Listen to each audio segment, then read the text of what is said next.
What is up, everybody? Welcome back to the Royale YouTube channel. I am your host, as always, Kevin Coleman at the boys _22. And we're back and we're here to talk about another film breakdown. So, what we've been kind of doing on the channel is looking at transfer guys that land somewhere else. And I think it's good to highlight them. And then we're going to project what they're going to do from moving forward for that roster and what it looks like.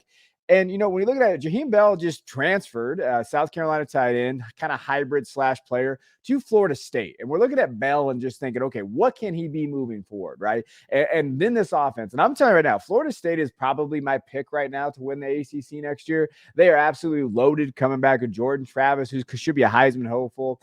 Benson running back there.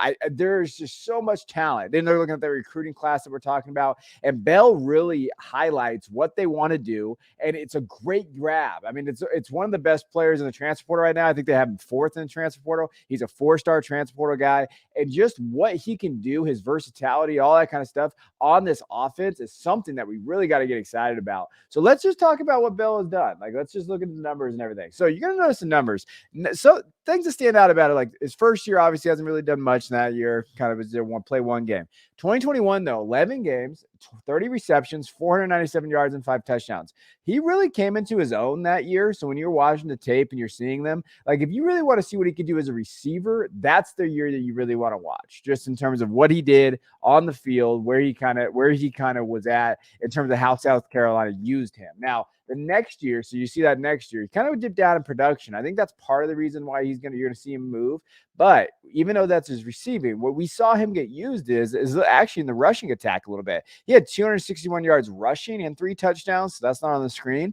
And you saw he had 17 carries against Tennessee for 82 yards. He had 12 carries against Florida, 16 against Vanderbilt. And so we saw that. We saw Marshawn Lloyd from South Carolina just in his transfer portal as well. So they had kind of some offensive issues there. I think Bell was getting used in a way he didn't necessarily want. 6'3", 232, though. He's a big kid in terms of what he is, what he measures in at. So you're seeing that, right? So that's what your production has had. Now, as far as his best receiving game this year was South Carolina State, 2 catches, 48 yards. He had a big catch against Georgia for 46 yards, but he didn't really do anything receiving-wise. Now, last year, his probably best game receiving-wise outside of the Vanderbilt game was in the bowl game, Duke Mayo Bowl. He had 5 catches, 159 yards, and 2 touchdowns. He looked really good in that game. So when we're projecting, like, hey, what is he going for? What is Bell? Like, his production has been there when the offense runs through him, right? And I think when they targeted him, we saw the targets last year, we saw that production.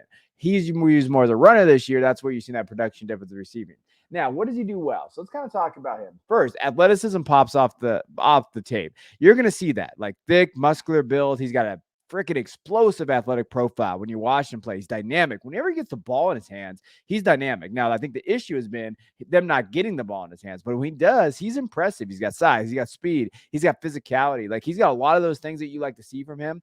Just as just a player, athleticism, A1 there, right? Then body control. I think he's actually a really good pass catcher. So when you're watching him play, like, he can catch the ball, he can get up and go get it. There's different tapes you'll see. Now, body control means he can manipulate ways to go get that ball too. I know he's not the tallest, but he actually is at the athletic build, able to jump up in the red zone, those type of things. Like, that body control is special. So athleticism there, body control, as ability as a receiver, and then his versatility.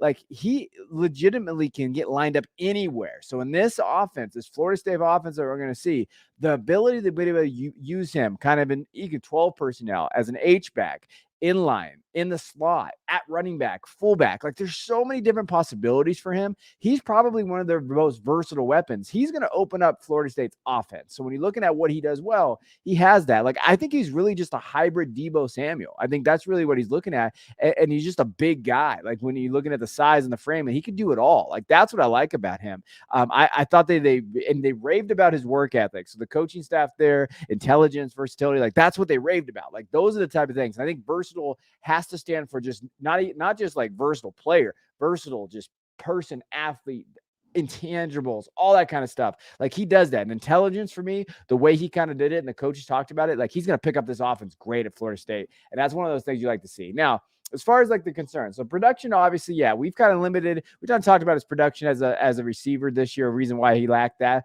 but we haven't seen the big numbers yet, right? So we haven't seen that. We haven't seen the consistent targets. We've seen the 2 catches, 60 yards because he's kind of a playmaker, but we haven't seen that 5 catch, 70-yard touchdown. What can you do consistently, consistently, consistently? And now we're going to go over the outlook of what this looks like for Florida State's offense next year and kind of where he could fit in at the end of this video. But again, will he have enough targets to be that guy, right? So will he get enough targets to kind of be that guy going forward? I think that's the biggest question mark that you have. But again, that's something in there. Now, blocking, blocking is going to be the key one. He's not. We haven't seen that, right? So I don't think he's a traditional inline guy. He can line up inline, but he's going to have some blocking limitations there. Now, will that matter at Florida State?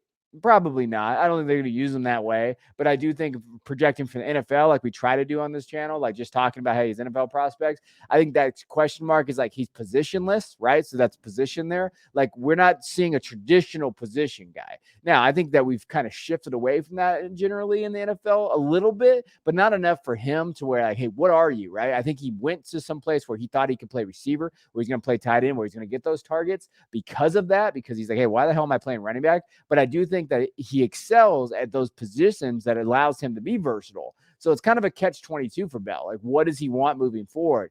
And I think that's the question. Does he have a true position or does he not? Now, I think he has the physical ability to be these type of things and to be a good route runner, but we haven't seen it yet, right? So that's where we have to project and say, hey, where is he going to go? Now, I do want to watch a little bit of tape from him. Now, the first half of this tape is all from this year. So we're going to see him kind of be using that hybrid positionless kind of area. And you're going to see that. Running back, we're in the wishbone right there with the fullback dive. Look at that. Beamer ball, baby. You got to love it. But again, I mean, this is the area. Florida State's going to use him in this way.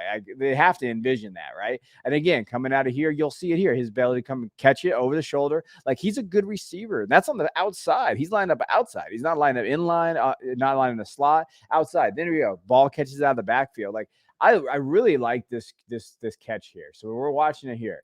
Again, just kind of comes out of here, basically behind the line of scrimmage, make a guy miss. And he has that athleticism to make a guy miss because he has the athleticism, right? He has that speed, that agility, lateral quickness in the open field. Like all those things are really, really good about that. Again, you'll see it here, able to kind of catch it in traffic. And I think he has a really good high point. I think that athleticism that he displays has a good high point, right? Goes up and catches it, does those things. He has the ability to extend plays. He has athleticism to get out of there. Kind of like a really more athletic Brevin Jordan would, like he was in college, not now. But again, you're going to use him in that rushing attack. Like that's the things that they used him with and they did for. Again, and he played with Spencer Rattler, which was got to be a little bit of a different kind of scenario. Like there was some getting used to that new quarterback play. So there is a couple of things that I want to take away from this.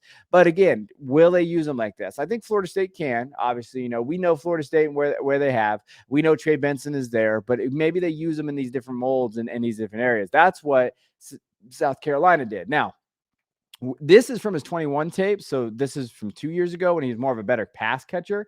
You'll see it here. Goes up and gets it. Hands, they're okay. Like when we're looking at the tape and we're seeing him, like he has functional hands. They're fine. Goes up and gets it. High point again. And he's aggressive. He goes and gets that ball. Like these are the things that I like. I secretly love tight ends. I get a lot of shit for it on the show and the channel and the podcast. Like I love scouting tight ends, even though it's so hard to kind of determine NFL future, but he has that ability to go up and get it. And he's got that, I'm going to sound old, but he got, like all the kids are going to make fun of me, that dog in him, right? Like he's got that value. Like he's going to step up and be a leader on this roster. I think he's going to step right into Florida State and be that kind of guiding force, like that dude they can look to. Hey, we need a first down. Who are we going to go give it to? Oh, we're going to go give it to Bell. Like he's going to go get that for us because he has that fight in him. And I think that's what we're going to see from this team. I think he's a great addition to this roster. And you're going to see this a ton on his tape if you watch it. Stiff arms, kind of does this. And this is probably one of his most famous plays from last year. Gets it over the seam, just throws this dude on the ground and says, get off of me because you're too small. And he goes and scores a touchdown. Like those are the things you like about Bell, right? Now, again, when we're talking about outlook and we're talking about what he moved forward, I think he opens up this offense. Now, when we're talking about what, obviously Johnny Wilson's going to be back, 6'7", 235 kid. He had 695 yards and 5 touchdowns, and you're looking just overall at the roster. Ontario Wilson's a senior. So I would imagine I think his eligibility comes up just based on what we see, but the COVID year always messes me up. So just know that. I believe Pittman can come back. I know recruiting wise, Hakeem Williams is really a highly touted guy, number 3 at his position right now, 5-star kid. Then you have Destin Hill coming back. Destin Hill looks like he's going to be able to play receiver this year. He was a highly recruited kid last year, just didn't get on the field, wasn't able to kind of go. A lot of eligibility issues. So he'll be back, Darren Lawrence. But I still think Bell steps in, and I think they're going to use him in a lot of different hybrid ways, right? So we're talking 12 personnel, inline, in the slot. Like, he's going to open these things up. And I love his prospects as just a person that you can grab. And now, if we're talking Devy, fantasy, those type of things, C2C, he's a great addition. Go grab him late. I bet you he's going to be a value. And then you're going to get rushing upside and those type of things. I think that's those late round tight ends.